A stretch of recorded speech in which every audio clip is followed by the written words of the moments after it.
Greetings loyal subscribers and honoured guests. I'm returning to making Evercade content this week and taking a look at each of the games in the Data East Collection 1 cartridge before giving my overall opinion on the collection as a whole. I've been meaning to start making these again for a while now, but I was holding out for the release of the Evercade Versus home console. That has just been delayed back to December for the Founders Edition and into next year for the standard white version, so I decided to break out my HDMI mini cable and play through the Data East cartridge anyway. Way back when the handheld Evercade was first released, I remember being fairly disappointed that the games on this cartridge were not the arcade versions but inferior console ports instead. While we finally do have the proper arcade collections on the way, I have learned to enjoy and appreciate these console versions for what they are, and most of them in fact do a pretty decent job of capturing the feel of their more powerful arcade counterparts. As I go through each game on this collection, I will be giving a score from 0.5 to 5 and then making a ranking table at the end. So that's enough of the preamble, let's get started looking through the 10 games. First up is Bad Dudes, also known as Bad Dudes vs Dragon Ninja or sometimes just Dragon Ninja. The game has gained some notoriety in the meme world due to its inclusion of President Ronnie and the phrase, "Are you a bad enough dude to rescue the president?" during the intro. This is the NES version, first released in 1989 to a somewhat mixed reception from magazines like CVG. This is one of the games where I was sad we weren't getting the arcade original, but as I have spent time playing it, I've come to quite enjoy it. Obviously the visuals take quite a hit and there is a fair amount of flickering due to the limits on the number of sprites that the NES could handle on screen at any one time, but in terms of gameplay it all feels pretty authentic. I would put the game in the same class as Shinobi in the arcade, as it features the same kind of two-tiered action where you can jump up or down to avoid enemies, but of course it is lacking the shurikens and the hostages from that game. Throughout the various stages you will go up against various different types of enemy ninja, from bog standard blue ones that are easy to dispatch, grey ones that fling a shuriken at you, Lady Kunoichi and red ninjas who will drop a weapon power-up, time bonus or life-giving can of coke upon defeat, to name just a few. As you progress through the game you will go from the city streets to the back of a moving truck, then into the sewers and on into a forest area. That's as far as I've managed to get so far. You get a couple of continues by default, with 3 lives for each one before you are given a game over and kicked back to the title screen. There is a cheat mode for this NES version, but it relies upon having a second controller, so it's currently not possible to activate on the Evercade handheld. I would think I would need to use it to stand any chance of completing the game, though the save states do help a little bit. The arcade version featured a full simultaneous 2-player mode, which has been reduced to an alternating mode on the NES, which is another strike against this version along with the compromised visuals. If any of these things are a deal breaker, then you may be happy to know that the upcoming Data East arcade cartridge will include the original coin-op version of Bad Dudes vs Dragon Ninja, so perhaps you should wait and buy that instead. Those that are already all in on the Evercade like I am will be able to squeeze a few hours of solid enjoyment out of the NES version, and I think it deserves a solid but unremarkable score of 2.5 out of 5.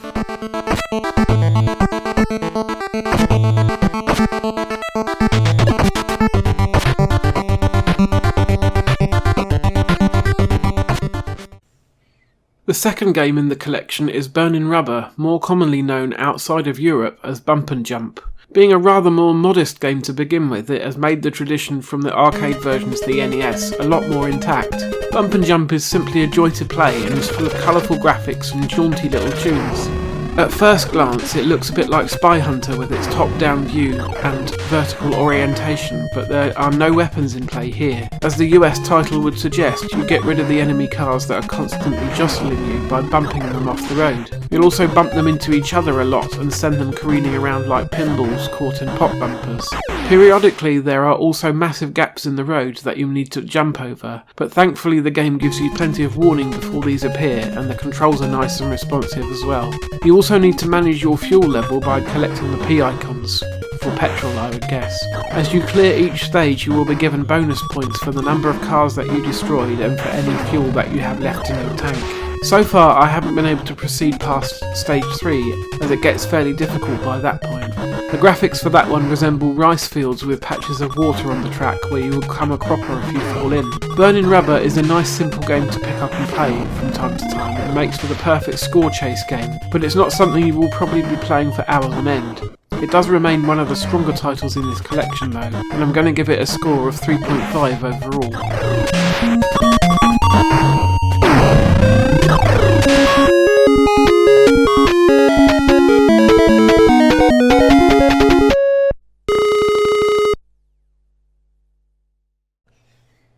third and final B game in this collection is Burger Time, yet another NES port of an arcade original. You control a chef by the name of Peter Pepper as he attempts to assemble gargantuan burgers. I've always liked that word, gargantuan, so rarely have an opportunity to use it in a sentence. Anyway, as Peter is carrying out his task, he is beset by all manner of sentient hot dogs, eggs and pickles, trying to do him bodily harm. He has a few modes of defence. He can either use some pepper to temporarily stun the enemy so he can get away, or he can lure them onto a piece of burger, bun, lettuce or tomato and then cause it to fall. The final option is to drop some massive meat or voluminous veg on top of them from above. Another baddie will soon take their place in the stage though, so it's only a temporary reprieve. Of the 3 games that we've looked at so far, I think this one has suffered the most in the transition between formats. Visually it looks fine, capturing the same feel of the arcade game, and audibly it's decent enough while not quite sounding right compared to the original. But it's the gameplay that suffers the most, with Peter not being anywhere near as responsive to control and getting stuck between levels at vital moments. I'm not entirely sure whether this is due to the NES version or if the Evercade D-pad is to blame, but as I seldom have any problems with other games on the Evercade, I'm more inclined to think that the game is at fault. The original version of Burger Time is an undisputed classic, and there have been decent ports on other platforms, but the NES version was not the best one to pick unfortunately, and as such I can only give it a score of 2 out of 5.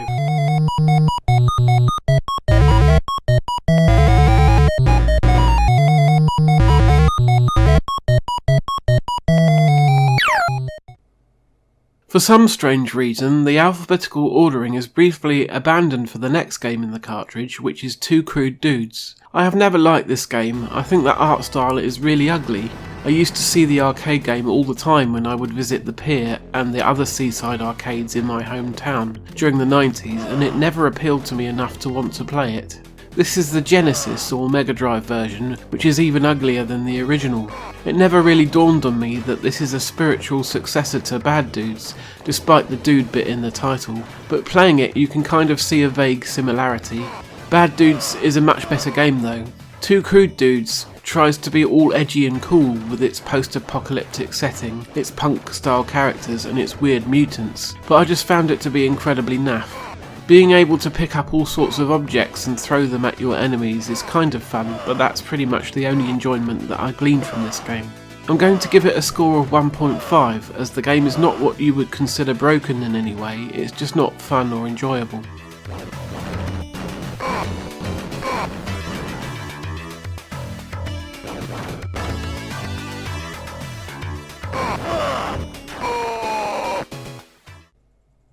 Up next is Fighter's History, and this is a bit of an interesting one due to the court case that happened around it. Even someone with just a passing familiarity with Street Fighter 2 couldn't help but notice how similar Fighter's History is, from the art style to certain musical riffs, the way certain special moves are performed and how the characters play. Someone from Capcom certainly took note of it and went to their CEO at the time, who then took Data East to court for copyright infringement. They ended up losing though, as the court ruled that the game was different enough not to be a straight copy. I was totally unaware of any of this at the time. I just wanted another one-on-one fighter to play after having already played Street Fighter 2 to death on my SNES. My local video shop rented out SNES games and this was one of them, so I spent a few weekends playing it back in the day. While I would say it's not quite in the same league as SF2 overall, it's not too far off. The graphics are really quite nice and many of the stages have cute little details in the backgrounds, such as the person polishing the floor in Ryoko's stage while chasing a cat around.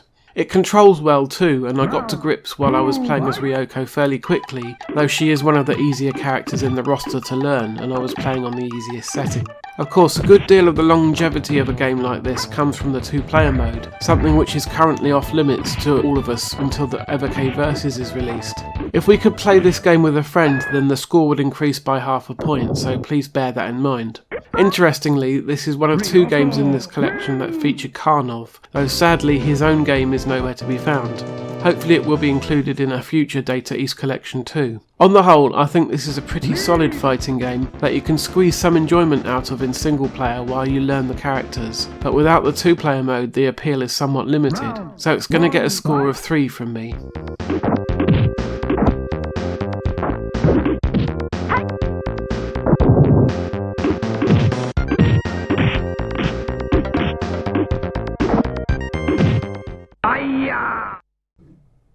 Game number 6 is Joe and Mac 2 Lost in the Tropics. I used to play the original Joe and Mac quite a bit as it was a very early release for the SNES. I used to really like the cartoon style graphics and the dinosaurs, but I was aware even back then that the game wasn't quite arcade perfect, more due to the developers not being fully used to the SNES hardware rather than a lack of power in the system itself. I never got around to playing any of the sequels, so I had never tried Joe and Mac 2 before I picked up this collection. This time, rather than being an arcade conversion, the game is designed for the SNES, so the developers can take full advantage of the host hardware as well as the extra experience they've gained in the intervening time since the first game was released.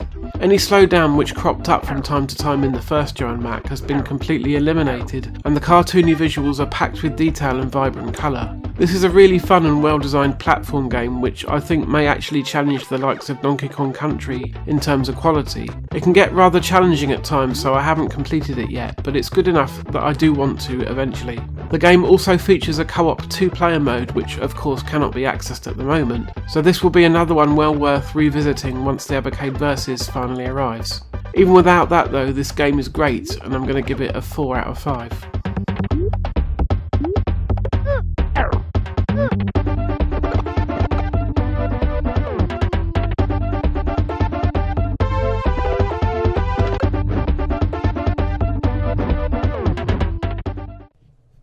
The next game is undoubtedly a historically important one, but not at all fun to play in 2021. Karate Champ was one of the earliest one-on-one fighting games to be created, but the genre has moved on so much in the meantime that going back to it is quite the chore. Even within its own sub-genre of karate games, there are way better games to be found in the likes of International Karate, IK Plus, and Way of the Exploding Fist, so why would you choose to play this over any of those? Other than to see how far we've come is beyond me. It is overly complicated to play and difficult to make any progress in as well. I did manage to score a few points off the CPU opponent a couple of times, but I couldn't win a match for the life of me, and it was extremely frustrating. Even if you could play this one with a friend, I don't think you really should or would want to do that, given that there are so many better options available. I'm going to give Karate Champ the appalling score of 1 out of 5.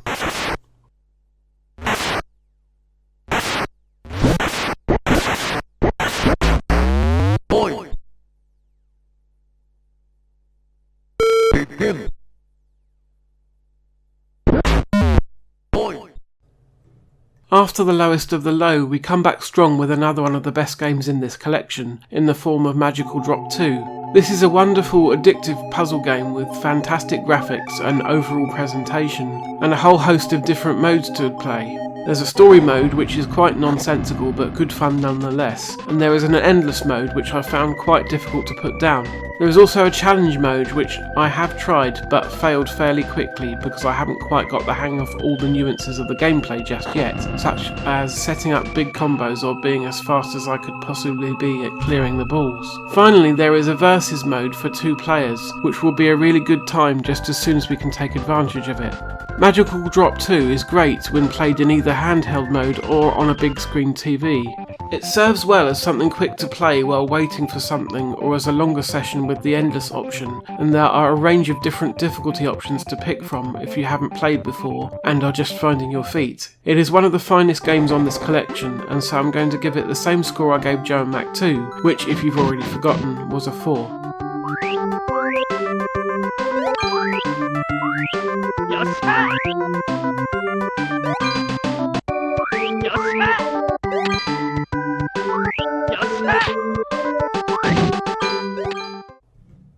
The penultimate title for this collection is Midnight Resistance, which is the Genesis or Mega Drive version. While this will most likely be the first time that many people will have encountered this game, as it was quite overlooked upon release, I am quite familiar with how it works already because I used to own and play the Commodore 64 version back in the 90s. It's a lot blockier in the graphics department, but the gameplay was really solid and there were some fantastic renditions of the music. This Genesis version is also very good, offering multiple different control options. You should be able to find one of them that works well for you.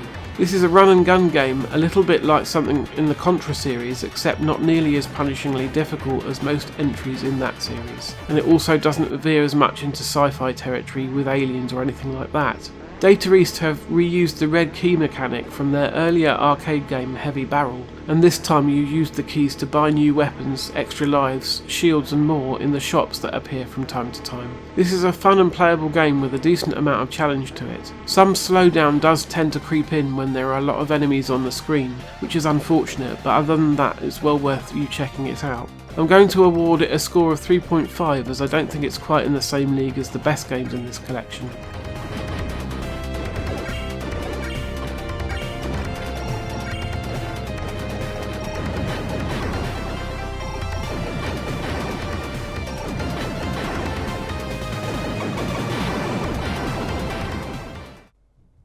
Finally, we come to Side Pocket. This is a pool game, again brought over from the arcades, where the objective is to score a minimum amount of points in each stage in order to progress on to the next. You can rack up bonus points by botting balls in the correct sequence without missing, and also by putting a ball down a specific pocket that the game has highlighted for you. These shots are usually pretty tricky to pull off and usually involve banking off multiple cushions to get the angle just right. You will get a game over if you fail to pot anything a specified number of times, or if you pot everything but fail to reach the minimum score threshold. Side Pocket really nails the presentation with some very nice graphics and good Foley work to represent the balls clacking together. It doesn't quite get the physics of real pool quite right though, which means it is a bit frustrating to play sometimes. I want to like this game, but it isn't quite doing it for me. Aside from the single player arcade mode, there is also a trick shot mode which I couldn't even begin to work out how to play, and there is also an option to play a standard 2-player game of 9-ball. I didn't think to check if you needed 2 controllers or if you could simply pass the Evercade over when it's the other player's turn to play. Side Pocket is fairly decent but not amazing, so I'm going to settle on a score of 3 out of 5.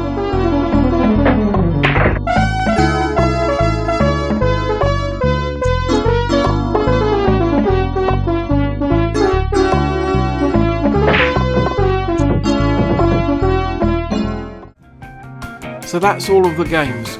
Here is a summary of all of the games in the order that I have rated them. What did you think about this collection? Before I finish, I just want to suggest a few titles that could be included in a Data East collection too. We have Karnov, which I have mentioned already, which was available on the NES, as was Heavy Barrel, which would be another solid addition. You could also include Chelnov Atomic Runner from the Genesis, Congo's Caper on the SNES, and perhaps the Intellivision version of Lock and Chase. Are there any other obvious console releases that I have overlooked? Thank you for watching this video. If you enjoyed it, then please consider leaving a like, subscribing, and clicking on the bell to be kept up to date on future videos. I'm hoping to get some more Evercade videos made before too much time goes by. I'll still have a lot of collections left to cover. I'll also be bringing you the rest of my Dream Scene series that I promised you. Fans of Cover Tape Chaos Zapped will have to be patient for a bit longer, I'm afraid. I don't think I'll be bringing it back for Season 2 until the new year now. I will still be looking at the cover discs from any new issues of Zap that are published though. Speaking of which, we should be getting one of those any time now. See you on the next video, and in the meantime, take care.